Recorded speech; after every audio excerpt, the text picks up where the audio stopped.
कौन बुलाई है आपने पंजाब पर किस विषय में बोले? आज विधानसभा क्षेत्र अनुच्छेद 67 जनपद बुलंदशहर में हमारे पूर्व नगर अध्यक्ष भाई हमारे इंतजार पठान जी के आवास पर ये कांग्रेस पार्टी की जो प्रेस वार्ता आयोजित की गई है, इसमें बड़ा हृदय दुखी है।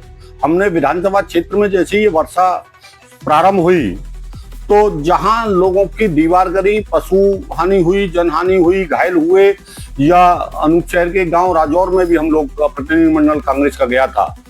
जहांगीराबाद भी, जटियान में भी एक दीवार गिरी, मकान गिरा है, वहां भी तमाम अनुच्छेद क्षेत्र की सड़कें तमाम टूटी पड़ी हैं। गड्ढा मुक्ति के नाम पर तमाम घोटाले हो रहे हैं और तमाम तरीके के मुद्दों को लेकर के प्रशासन आर्थिक मदद करने के लिए तैयार नहीं है।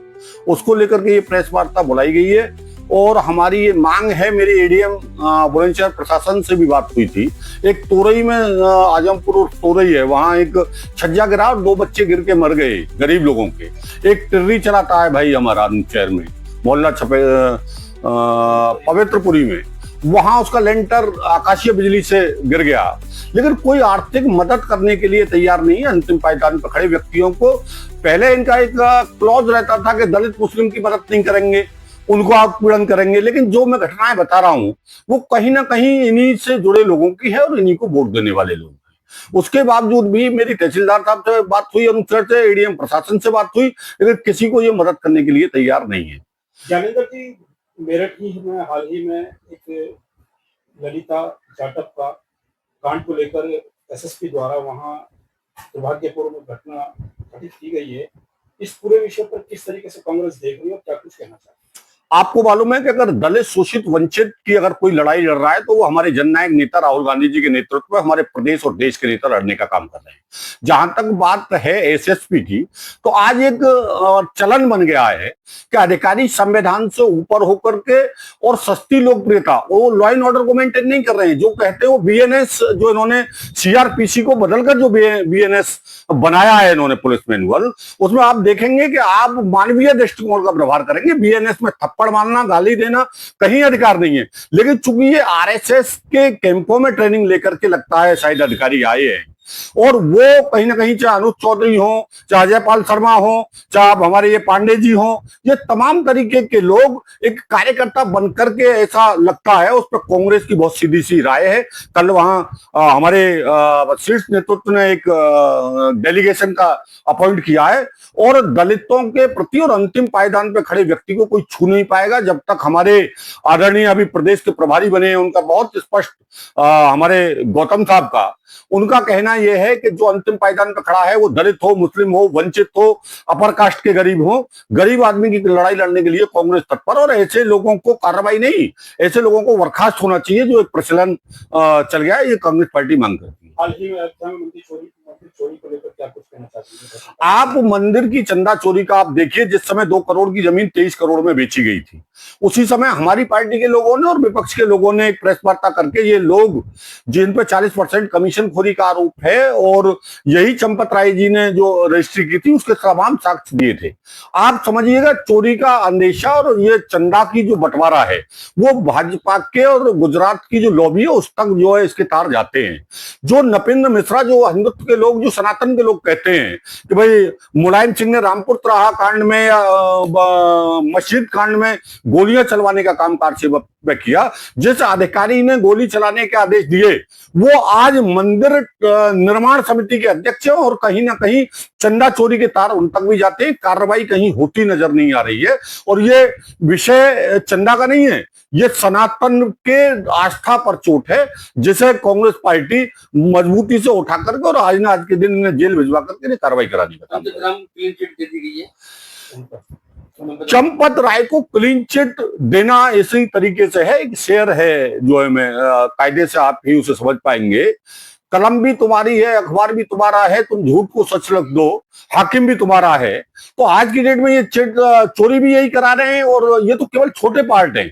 बाकी जब हमने आपको बताया कि भाजपा और आरएसएस के बड़े लोगों तक ये चंदा चोरी उनके सारे पे हुई है, तो जैसे ही समय बदलेगा और कहीं ना कहीं न्यायपालिका पर भी भरोसा है। हमारी पार्टी की पुरजोर मांग है कि सुप्रीम कोर्ट की जज की अध्यक्षता में इसकी जांच हो, दूध का दूध पानी का पानी, ये सब लोग जेल जाएंगे। जो मंडल समिति के अध्यक्ष नृपेंद्र मिश्रा हो, चंपत राय हो, अनिल मिश्रा हो, और जो शीर्ष में भाजपा और आरएसएस में बैठे लोग हो, ये सब के सब जेल जाएंगे। विधानसभा चुनाव को लेकर क्या कहते हैं?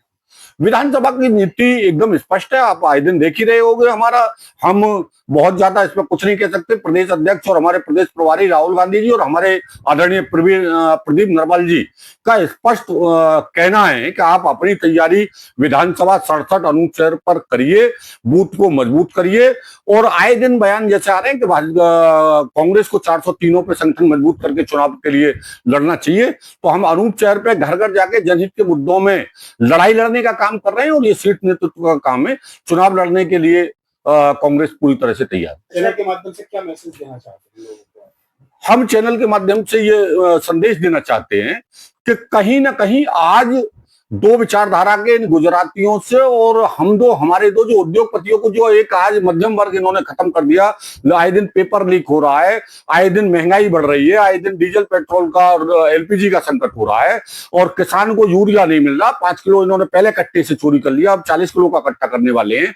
अगर सभी समस्याओं से निजात पाना चाहते हैं तो जननायक नेता आदरणीय राहुल गांधी जी और हमारी पार्टी के राष्ट्रीय अध्यक्ष मल्लिकार्जुन खड़गे जी की अध्यक्षता में जो लड़ाई लड़ी जा रही है, उसमें हर व्यक्ति को जाति धर्म से ऊपर उठ करके कांग्रेस को मजबूत करके 2027 में उत्तर प्रदेश में इन फसादियों को हटाना पड़ेगा और 29 में राहुल गांधी जी को प्रधानमंत्री बनाना पड़ेगा।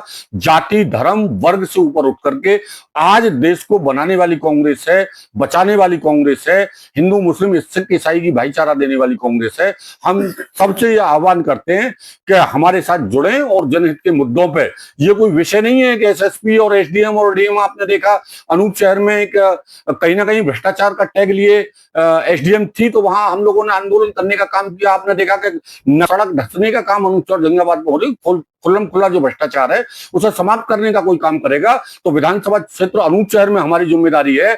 हम ज्ञानेंद्र सिंह राघव, जिला उपाध्यक्ष एवं कोऑर्डिनेटर कांग्रेस, हम ईंट से ईंट बचाने का काम करेंगे, भ्रष्टाचार को खत्म करने का काम करेंगे और आशा करेंगे कि सब लोग कांग्रेस के साथ खड़े हों और भाजपा से मुक्ति पाएं। विधानसभा सीट से आप दावेदारी करते हैं कांग्रेस से?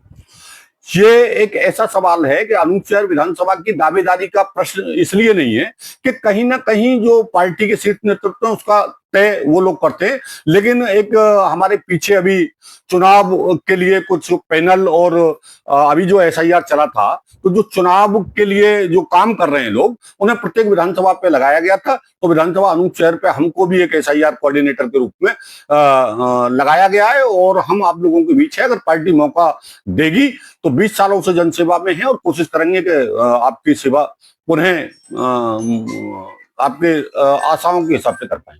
अच्छा राघव जी, एक सवाल और है हमारा आपसे। ये लगातार बारिश से जो लोगों का नुकसान हो रहा है, जो हुआ है, आपने बताया मकान गिर गए हैं। अच्छा, आपने बताया अधिकारी सुन नहीं रहे, कोई भी स्पष्ट जवाब अधिकारियों की तरफ से नहीं मिल रहा है, तो कैसे इन लोगों की भरपाई होगी, कैसे क्या करेंगे ये लोग? इसके लिए हम जो है अभी मेरी बात तहसीलदार एसडीएम अनूप शहर और एडीएम प्रशासन, जैसा मैंने बताया, राजौर में 1.5 दर्जन पशु घायल हैं, एक भवन गिर गया और जहांगीराबाद में भी ये घटनाएं हुई हैं और 2-3 जगह हुई हैं। तो मेरी बात अभी अपर जिलाधिकारी से हुई है। अभी हम एक डेलीगेशन के साथ जिलाधिकारी महोदय से मिलेंगे। एक देवी आपदा फंड होता है जिसमें ये भवन निर्माण के लिए और जनहानि के रूप में पैसे दे सकते हैं, हम उनसे मांग करेंगे और अगर संवैधानिक तरीके से ये नहीं मानेंगे तो हम लोगों के अंतिम पायदान पर खड़े लोगों की मदद के लिए एक आंदोलन करने का काम करेंगे और लोगों की, गरीब लोगों की मदद कराने का काम करेंगे।